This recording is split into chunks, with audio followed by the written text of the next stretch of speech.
ജനാധിപത്യം സ്വീകരിക്കാൻ വേണ്ടി ഇവിടെ വന്നുചേർന്നിരിക്കുന്ന പ്രിയപ്പെട്ട സഹോദരി സഹോദരന്മാരെ, സുഹൃത്തുക്കളെ, നിങ്ങൾക്ക് എല്ലാവർക്കും നമസ്കാരം. രണ്ട് പരിപാടികളിൽ പങ്കെടുത്തിട്ടാണ് ഞാൻ ഇവിടെ വരുന്നത്. അതുകൊണ്ടാണ് ഇവിടെ വൈകിയത്. സ്ഥാനാർത്ഥി ഞാനിങ്ങനെ അത്ഭുതപ്പെടുന്നത് നമ്മുടെ കേരളത്തിൻ്റെ ഒരു മഹത്വം ആലോചിച്ചിട്ടുണ്ട്.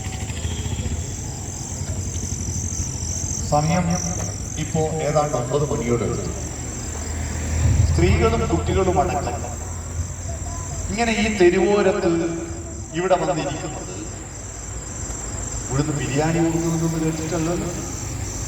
ആണോ? ഈ രാജ്യത്തിന്റെ രാഷ്ട്രീയത്തെക്കുറിച്ച് ഗൗരവതരമായി ചർച്ച ചെയ്യുവാനും ചിന്തിക്കുവാനും തീരുമാനമെടുക്കുവാനുമാണ് ഇവിടെ വന്നിരിക്കുന്നത്. ഇതാണ് ജനാധിപത്യത്തിന്റെ വിജയം. തെരഞ്ഞെടുപ്പ് എന്ന് പറയുന്നത് ജനാധിപത്യത്തിന്റെ ഉത്സവമാണ്. നമ്മൾ ഉത്സവങ്ങളിലെല്ലാം അമ്പലങ്ങളിലാവട്ടെ, പള്ളികളിലാവട്ടെ, പെരുന്നാളിനാവട്ടെ, ഉറൂസിനാവട്ടെ പ്രാർത്ഥനയ്ക്ക് പോയിരിക്കാറുണ്ട്. അവിടെ കലാപരിപാടികൾ കാണാറുണ്ട്, അവിടെ സന്തോഷിക്കാറുണ്ട്. എന്നാൽ തെരഞ്ഞെടുപ്പിന്റെ ഉത്സവം എന്ന് പറയുന്നത് നമുക്ക് സന്തോഷമുണ്ടാകാൻ വേണ്ടിയിട്ട് ചിന്തിക്കുന്ന ഉത്സവം. നമ്മുടെ സന്തോഷം നമ്മുടെ കയ്യിലാണ്. മനുഷ്യർക്ക് മാത്രമുള്ള ഒരു പ്രത്യേകതയാണ് നമ്മുടെ ഭാവി ഭാഗതയും നമ്മൾ ഒരുമിച്ച് കൂടിച്ചേർന്നിട്ട് ആലോചിച്ച് തീരുമാനിക്കുന്നതാണ്. അതുകൊണ്ട് തെരഞ്ഞെടുപ്പ് എന്ന് പറയുന്നത് ഒരു തമാശയല്ല. കേവലം നമ്മുടെ മുന്നിൽ ഈ തെരഞ്ഞെടുപ്പിൽ വോട്ട് ചെയ്യാൻ പോകുമ്പോ നിങ്ങളുടെ മുന്നിൽ ആനി രാജയോ രാഹുൽ ഗാന്ധിയോ സുരേന്ദ്രനോ ഒന്നും ഉണ്ടാകരുത്. നിങ്ങളുടെ മുമ്പിൽ ഉണ്ടാവേണ്ടത് 3 കാര്യങ്ങളായി. ആ 3 കാര്യങ്ങളിൽ ഒന്ന് നമ്മുടെ ഇന്ത്യയാണ്. ഇന്ത്യ എന്ന് പറഞ്ഞാൽ ഭാരതം എന്നാൽ നടുവിൽ കേവലം ഒരു പിടി മണ്ണല്ല, ഒരു ഭൂപടമല്ല ഇന്ത്യ. ഇന്ത്യ എന്ന് കേൾക്കുമ്പോൾ നമ്മുടെ മനസ്സിൽ ഒരു ഭൂപടത്തിന്റെ ചിത്രമാ വരിക. അതല്ല ഇന്ത്യ. ഇന്ത്യ എന്ന് പറയുന്നത് കോടാനുകോടി മനുഷ്യർ അവരുടെ ആവാസ മേഖലകളിൽ കഷ്ടപ്പെട്ടും പണിയെടുത്തും അധ്വാനിച്ചും ജീവിക്കുന്ന, പ്രാർത്ഥിച്ചും ചിന്തിച്ചും ജീവിക്കുന്ന, പാട്ടുപാടിയും നൃത്തം ചെയ്തും ജീവിക്കുന്ന, ചികിത്സിച്ചും പടഞ്ഞു മരിച്ചും ജീവിക്കുന്ന ഒരു വലിയ ഭാരതം. ആ ഭാരതത്തിന്റെ ഭാവി ഭാഗതയെ നിർണയിക്കുന്നതിൽ പ്രധാനപ്പെട്ട പങ്കുവഹിക്കുന്നത് ആരാണ്? ഒരുപാട് കാലമായി ഇന്ത്യ രാജ്യത്ത് നമ്മുടെ ഭാവി തീരുമാനിക്കുന്നത് നമ്മളല്ല, തലയിലെഴുത്താന്ന് പറഞ്ഞ് നടക്കുന്നില്ലേ?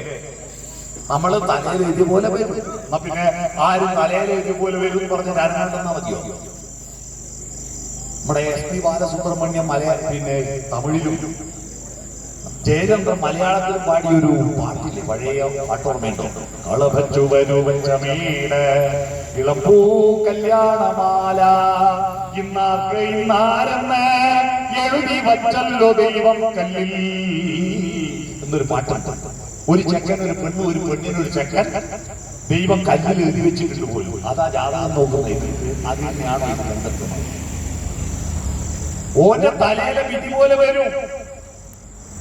ചില പെണ്ണുങ്ങൾ ഭർത്താവ് മദ്യപിച്ച് വന്നിട്ട് അടിക്കുമ്പോൾ പറയുന്നത് കേട്ടിട്ടുണ്ട്, എത്ര ആളുകൾ വന്നപ്പ എന്നെ കാണാൻ എന്റെ തലയിൽ വരച്ച ഈ കുരിപ്പനിയായി പോയില്ലേ എന്നല്ല പറയുന്നത് കേട്ടു.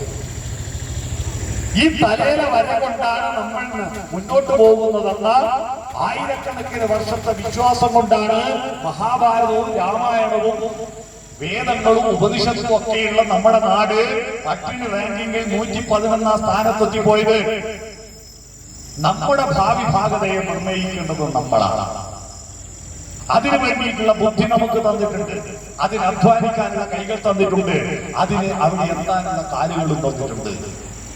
അതും തന്നിട്ട് പിന്നെയും ദൈവമേ നീ തന്നെ നിശ്ചയിച്ചു തരണമെന്നൊക്കെ നടക്കൂല. നമ്മുടെ ഭാവി നമ്മുടെ തീരുമാനമാണ്, നമ്മുടെ സുഖം നമ്മുടെ അധ്വാനമാണ്. നമ്മൾ ഒറ്റക്കൊറ്റക്കൊന്നും നടക്കൂല. ഒരുമിച്ച് ചേർന്നിട്ടേ മുന്നോട്ട് പോകാൻ പറ്റും. ഒരുമിച്ച് ചേരണ്ടേ? ഞാനിന്റെ കുപ്പായം ഞാൻ ഒറ്റക്കുണ്ടാക്കിയതല്ലോ. എത്രയാള് കൂടിയിട്ടാണ് ഒരു ഷർട്ട് ഉണ്ടാക്കുന്നത്. ഞാനിപ്പോ പറയുന്ന മലയാള ഭാഷ ഞാൻ ഒറ്റക്കുണ്ടാക്കിയതല്ലോ. എത്ര കാലം കൂടിയിട്ടാണ് ഒരു മലയാള ഭാഷ രൂപപ്പെടുന്നത്. ഈ റോഡ് ഉണ്ടാക്കിയത്, ഈ പാലം ഉണ്ടാക്കിയത് എല്ലാം കൂട്ടായ്മയാണ്. ആ കൂട്ടായ്മയ്ക്ക് വേണ്ടി ഒരു നിയമസംഹിതയിൽ മനുഷ്യർ ഒരുമിച്ച് ചേരുന്ന കൂട്ടായ്മക്കാണ് രാഷ്ട്രം അല്ലെ രാജ്യം എന്ന് പറയുന്നത്. രാജ്യവും രാഷ്ട്രവും എന്ന വ്യത്യാസം. രാജ്യം എന്ന് പറയുന്നത് രാജാവിൻ്റെതാണ്, രാഷ്ട്രം എന്ന് പറയുന്നത് ജനങ്ങളാണ്. മനസ്സിലായത്? നമ്മുടെ രാജ്യത്തെ ഭാവി വിധിക്കുന്നത് പണ്ട് രാജാവായിരുന്നു. രാജാവ് തീരുമാനിക്കുന്നതാണ് തീരുമാനം. എന്നാൽ ഇന്ത്യ രാജ്യത്തിൽ നിന്ന് രാഷ്ട്രമായി മാറിയതോടുകൂടി നമ്മുടെ ഭാവി തീരുമാനിക്കുന്ന ആരാ? നമ്മുടെ തീരുമാനത്തിൽ പറ്റിയ ചെറിയ അബദ്ധങ്ങൾ നമ്മുടെ രാജ്യത്തിലെ വരും തലമുറക്ക് വലിയ ആപത്തിലേക്ക് നയിക്കും. ഒരു എഞ്ചിനീയർക്ക് ഒരു അബദ്ധം പറ്റിയാൽ ഒരു പാലമേ പൊളിഞ്ഞു പോകും. ഒരു ഡോക്ടർക്ക് ഒരു അബദ്ധം പറ്റിയാൽ ഒരു രോഗിയെ മരിച്ചു പോകും. ഒരു മാഷക്ക് ഒരു അബദ്ധം പറ്റിയാൽ ഒരു നാട്ടുകാരെ തകർന്നു പോകും. എന്നാൽ ഒരു വോട്ടർക്ക് ഒരു അബദ്ധം പറ്റിയാൽ ഒരു രാജ്യം നശിച്ചു. ഒരു വോട്ടർക്ക് അബദ്ധം പറ്റിയാൽ രാജ്യം നശിച്ചു പോകും. അതുകൊണ്ട് നമ്മൾ ഗൗരവതരമായി നമ്മുടെ മുന്നിൽ ഈ രാജ്യമാണ് ഒന്നാമതായിട്ട് വേണ്ടത്. രണ്ടാമതായിട്ട് ഈ രാജ്യത്തെ ജനങ്ങളാണ് വേണ്ടത്. മൂന്നാമതായിട്ട് ഈ കേരള സംസ്ഥാനമാണ് വേണ്ടത്. ഈ മൂന്ന് കാര്യങ്ങളിൽ എന്റെ വോട്ട് കൊണ്ട് എന്ത് ഗുണം എന്ത് ദോഷമുണ്ടാകുമെന്ന് ഗൗരവതരമായി ആലോചിച്ചിട്ട് വേണം നമ്മൾ വോട്ട് ചെയ്യാൻ. അതിനു വേണ്ടിയിട്ടാണ് ഇടതുപക്ഷ ജനാധിപത്യ മുന്നണി സ്ഥാനാർത്ഥിയുടെ പര്യടനത്തിന് മുന്നോടിയായിട്ട് ഇത്തരത്തിൽ മൈക്ക് കെട്ടി എല്ലാ സ്ഥലത്തും പ്രസംഗിക്കുന്നതിനാണ്. നിങ്ങളെല്ലാവരും ആനി രാജയ്ക്ക് വോട്ട് ചെയ്യുന്നവരാണെന്ന് എനിക്കറിയാം. അപ്പൊ ഞങ്ങൾ കൂടുതൽ നിങ്ങളെ ബോധ്യപ്പെടുത്തിയിട്ട് കൂടുതൽ ശക്തിയിൽ വോട്ട് ചെയ്താൽ ആനി രാജയ്ക്ക് 2 വോട്ട് കിട്ടൂലല്ലോ. പിന്നെ എന്തിനാ നിങ്ങളോട് പ്രസംഗിക്കുന്നത്? അവിടെയാണ് വോട്ട് ചെയ്യുന്നതും ചെയ്യാതിരിക്കുന്നതും ഒക്കെ നിങ്ങൾ തീരുമാനിക്കുന്നു. പക്ഷേ എന്തിന് വോട്ട് ചെയ്യുന്നു നമ്മൾ ചിന്തിച്ചിട്ട് മനസ്സിലാക്കിയിട്ട് പോകണം. അല്ലാതെ വെറുതെ ആരെങ്കിലും പറഞ്ഞിട്ട് വോട്ട് ചെയ്യലല്ല. ഇന്ത്യ രാജ്യം 111 റാങ്കിലാണ് പട്ടിണിയിൽ.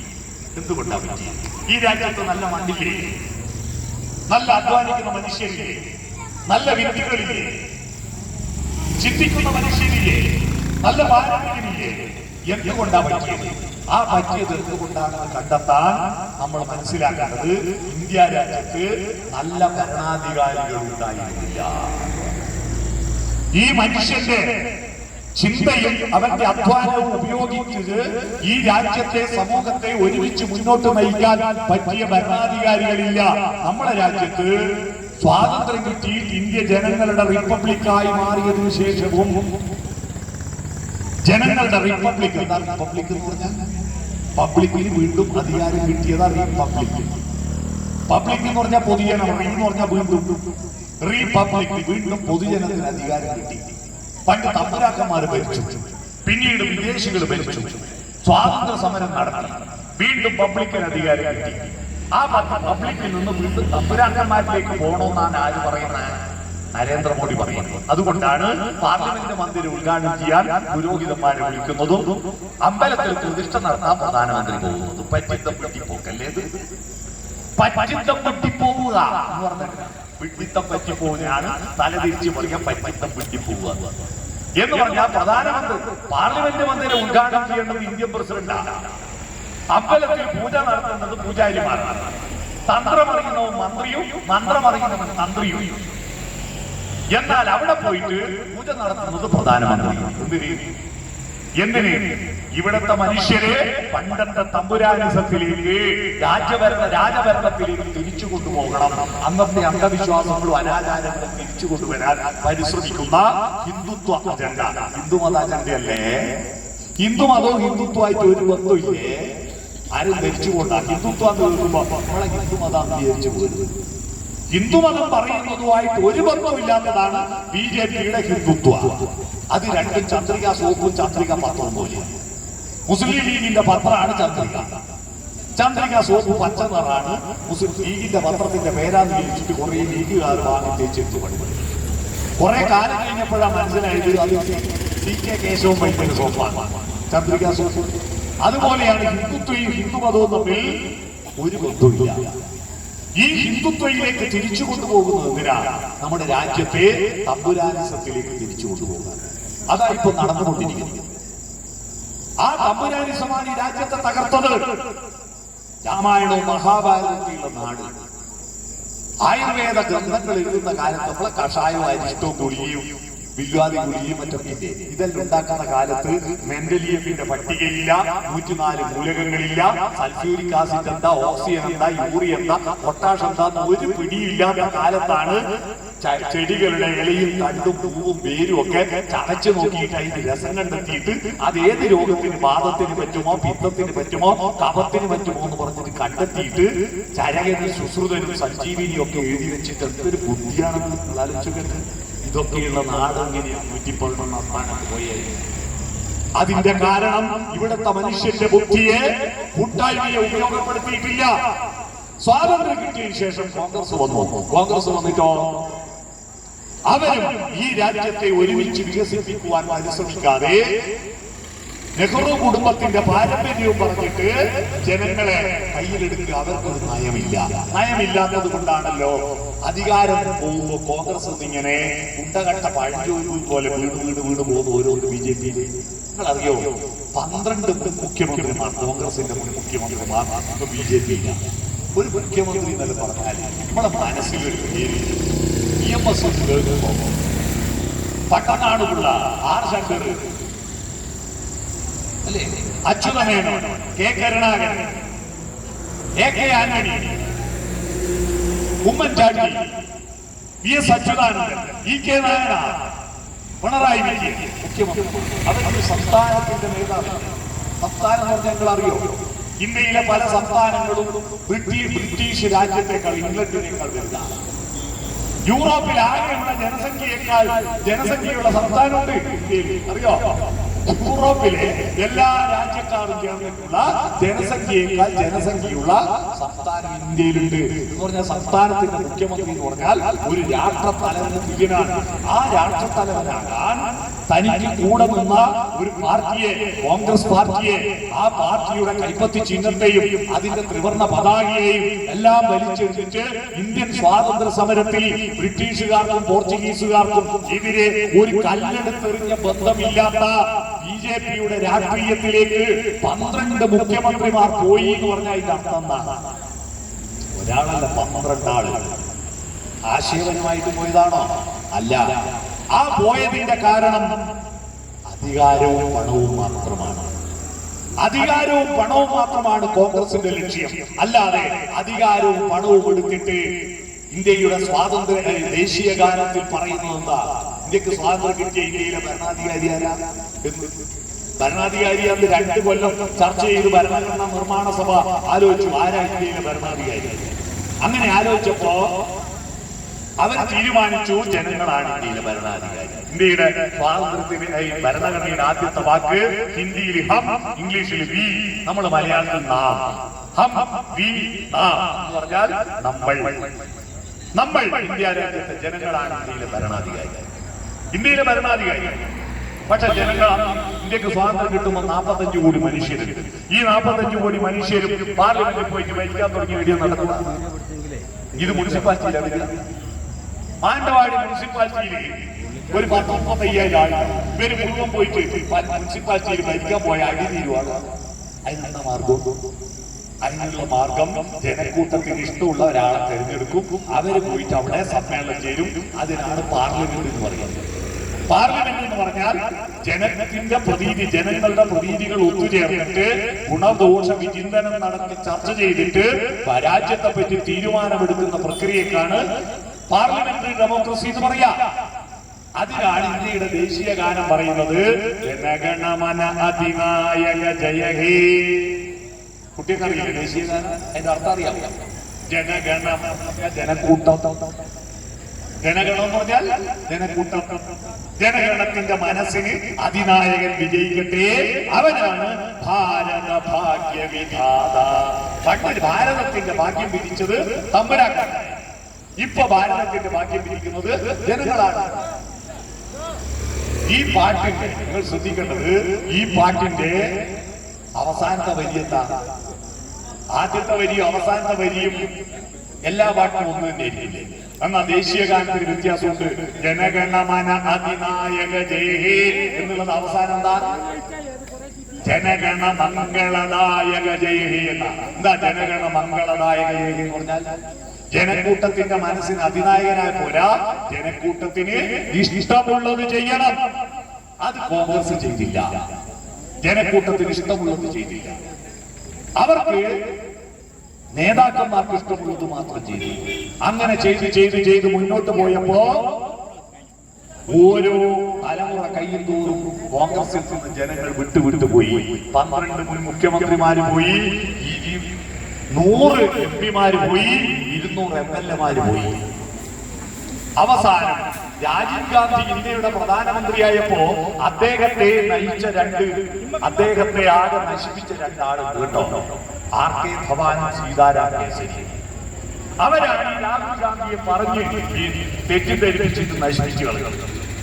ഇപ്പൊ രാഹുലിനെത്തിയപ്പോ രാഹുലിനെ നശിപ്പിക്കുന്ന ഒരു പ്രധാന ആരാധന അയാളാണ് ഈ രാഹുലിനെ ഉത്തരേന്ത്യയിൽ ഇവരോട് ഫാസിസത്തിനെതിരെ പോരാടാൻ പുറപ്പെട്ട് കച്ചമുറുക്കി വാളെടുത്ത് ചുരുക്കിയെടുത്ത് പോരാട്ടത്തിനായിട്ട് അംഗക്കളയിൽ നോക്കുമ്പോ BJP ഇല്ലാത്ത ഇടതുപക്ഷവും ഭരിക്കുന്ന കേരളത്തിൽ ഞങ്ങൾ അടിച്ച് അവൻ എന്നെ എനിക്കിട്ട് 2 എന്ന് പറഞ്ഞു. അതുപോലെ BJP-ക്കാരെ ഫാസിസത്തെ നേരിടാൻ വേണ്ടി കച്ചമുറുക്കിയിട്ട് പൊരുതിയിട്ട് വന്നത് വയനാട്ടിൽ BJP വെട്ടിവെച്ച്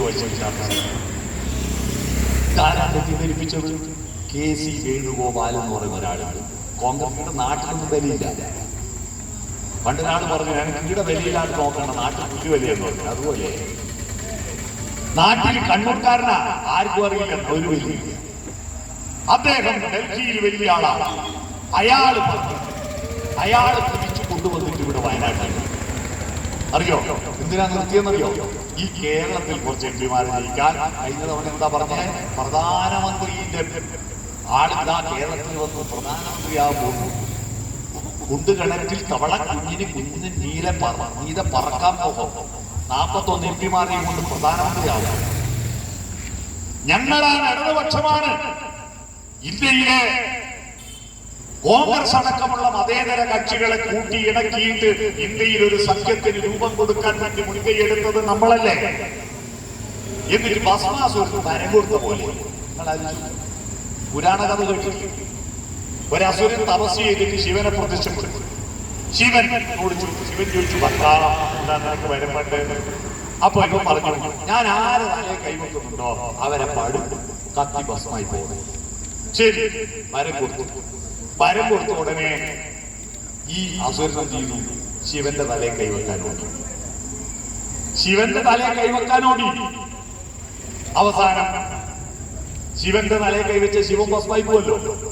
അവസാനം ശിവനെ രക്ഷിക്കാൻ വേണ്ടിയിട്ടൊരു മോഹിനി വന്നിട്ട് നൃത്തം ചെയ്തിട്ട് ഞാൻ കളിക്കുമ്പോൾ നിങ്ങൾ കളിച്ചാൽ ഞാൻ നിങ്ങളുടെ ഭാര്യയാണ്. അങ്ങനെ മോഹിനി കളിക്കുന്ന ഓരോ ഭാഗവും ഈ അസുരൻ കളിച്ചു. അവസാനം മോഹിനി സ്വന്തം തലയെ കൈവച്ചിട്ട് ഒരു മുദ്ര കാണിച്ചു. അപ്പൊ ഭസ്മാസുരൻ സ്വന്തം തലയെ കൈവച്ചു. അപ്പോൾ അയാൾ ഭസ്മായി പോയി. കൂടുതൽ കഥയുണ്ട്. വരം കൊടുത്ത ശിവന്റെ തലയിൽ കൈവെക്കാൻ വന്നതുപോലെ ഒന്നാം UPA ഗവൺമെന്റിന് BJP-യെ പുറത്തു നിർത്താൻ താങ്ങി നിർത്തിയത് ഇടതുപക്ഷമാ. മൻമോഹൻ സിംഗിനെ ആ ഇടതുപക്ഷത്തിനെ നശിപ്പിക്കാൻ വേണ്ടി ഇവിടെ വന്ന് മത്സരിക്കുക രാഹുൽ ഗാന്ധി. നിങ്ങൾ ആലോചിച്ചു എത്ര വിഡിത്തമാണ്. അഭിനവ RK ധവാനാണ് ആര്? KC വേണുഗോപാൽ. നിങ്ങൾ ഇത്തവണ മറുപടി കൊടുക്കേണ്ടത് KC വേണുഗോപാൽ. രാഹുൽ അമേഠി പോയി ജയിച്ചോളൂ കേട്ടോ. രാഹുൽ അമേഠിയിൽ പോകും. പക്ഷെ അമേഠിയിൽ മത്സരിക്കാൻ പ്രഖ്യാപിക്കാത്തതെന്നറിയോ? വയനാട്ടുകാർ ആടെ പോയി ജയിച്ചോ എന്ന് പറഞ്ഞിട്ട് ഒഴിവാക്കുന്നതിന് പേടിച്ചിട്ടാണ്. ഇവിടുത്തെ വോട്ടെടുപ്പ് കഴിഞ്ഞാലേ ആളെ നോമിനേഷൻ കൊടുക്കാൻ സമയമാവും. അതുകൊണ്ട് ഇവിടുത്തെ വോട്ടെടുപ്പ് കഴിഞ്ഞതിന്റെ പിറ്റേന്ന് രാഹുൽ അമേഠിയിൽ സ്ഥാനാർത്ഥിത്വം പ്രഖ്യാപിക്കും. അമേഠിയിൽ ജയിച്ചെങ്കിൽ രാഹുൽ ഇന്ന് വരാൻ നിൽക്കുവോ? ഇവിടെ വയനാട്ടിൽ വരണമെങ്കിൽ കണ്ണൂർ ഇറങ്ങിയിട്ട് ഈ ചോരങ്കേരി വരണ്ടേ? അതുകൊണ്ട് രാഹുൽ ഡൽഹിയിൽ നിന്ന് എളുപ്പം പോവാൻ വേണ്ടിയിലാണ്. അതുകൊണ്ട് അമേഠിയിൽ തന്നെ നിൽക്കും. ഇവിടെ രാജിവെച്ചാലോ ഇവിടെ ഉപതെരഞ്ഞെടുപ്പ് നടന്നാൽ രാഹുൽ ഉണ്ടാവില്ലല്ലോ. ഇപ്പൊ ഈ വയനാട്ടിൽ ഏറ്റവും പ്രിയപ്പെട്ട സ്ഥാനാർത്ഥിയായിരുന്നു സഖാവാനി രാജ അല്ലേ? ആ ആനി രാജയെ വീണ്ടും ഇവിടെ മത്സരിക്കും. എന്തായാലും രാഹുൽ ഇല്ലെങ്കിൽ അടുത്ത ഉപതെരഞ്ഞെടുപ്പിൽ ആനി രാജ ജയിക്കുമെന്ന് ഉറപ്പാണ്. പക്ഷെ ഈ പണി മുഴുവൻ നമ്മൾ എടുക്കണ്ടേ? ഈ പാതിര വരെ നിൽക്കണ്ടേ? അതുകൊണ്ട് ഇപ്പൊ തന്നെ വോട്ട് ചെയ്യിപ്പിച്ചാൽ പോലെ രാഹുൽ എന്ന് പോയിക്കോളൂ കേട്ടോ. സ്ഥാനാർത്ഥി വന്നു.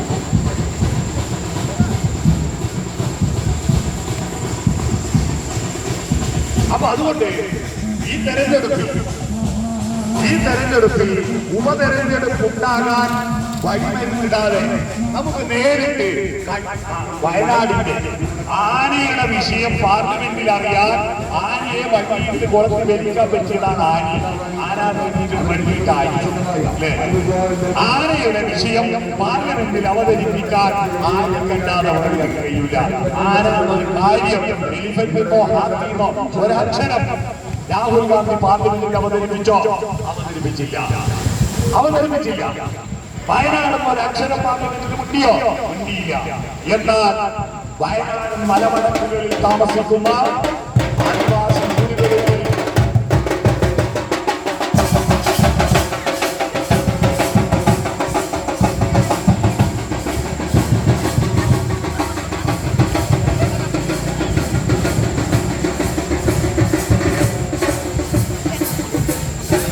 ആദിവാസി ഊരുകളുമായി നല്ല ബന്ധമുള്ള ഈ രാജ്യത്തെ ജനങ്ങളുടെ വിഷയമറിയുന്ന ആനി രാജ വയനാടിൽ നിന്ന് ജയിച്ചു വരുന്നത് ഈ വയനാടിന്റെ ചരിത്രത്തിൽ ഒരു പുതിയ അനുഭവമായി. അതൊരു പുതിയ അനുഭവമായി. നമുക്ക് ആകാശത്ത് ഒരുപാട് നക്ഷത്രങ്ങളുണ്ടല്ലേ? ഉണ്ടല്ലോ. നമുക്ക് വെളിച്ചം കിട്ടാൻ ഈ ആലോചന ലൈറ്റും LED-യും ബൾബ് വഴി വന്നില്ല. എന്നാ പകലിൽ ഒന്നും കണ്ടല്ലോ. ഒറ്റ നക്ഷത്രമല്ലേ ഉള്ളൂ, സൂര്യൻ. എന്തുകൊണ്ടാണ് നമ്മൾ അതിന്റെ അടുത്താണ്? നമുക്ക് അകലങ്ങളിലുള്ള നക്ഷത്രമാണോ വേണ്ടത്, അടുത്തുള്ള സൂര്യനാണോ വേണ്ടത്? അതാണ്. അതുകൊണ്ട് നിങ്ങൾ വോട്ട് ചെയ്യുമ്പോ നിങ്ങളുടെ മനസ്സിൽ അടുത്തുള്ള ആ വലിയ സൂര്യന്റെ വട്ടമുള്ള പൊത്ത് തോന്നുന്ന വട്ട പൊട്ടുകാരി അവരെയാണ് ജയിക്കുന്നത്. ആകാശത്തെ നക്ഷത്രങ്ങളല്ല, അടുത്തുള്ള സൂര്യനാണ് നമുക്ക് വിളിച്ചു കിട്ടുന്നത്. വയനാടിന്റെ കൂടെ നിൽക്കുന്ന ഒരു വ്യക്തി നമുക്ക് ഉണ്ടാവാം. വയനാട്ടുകാരുടെ കൂടെ നിൽക്കുന്ന ഒരു വ്യക്തി നമുക്കുണ്ടാവാം. അതിനുവേണ്ടി വാനിരാജയെ വോട്ട് ചെയ്ത് ഭൂരിപക്ഷത്തോടുകൂടി ജയിക്കണമെന്ന് അഭ്യർത്ഥിക്കുന്നു. വാനിരാജയെ എത്തിയിട്ടുണ്ട്. വയനാട്ടുകാരുടെ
സഖാക്കൾ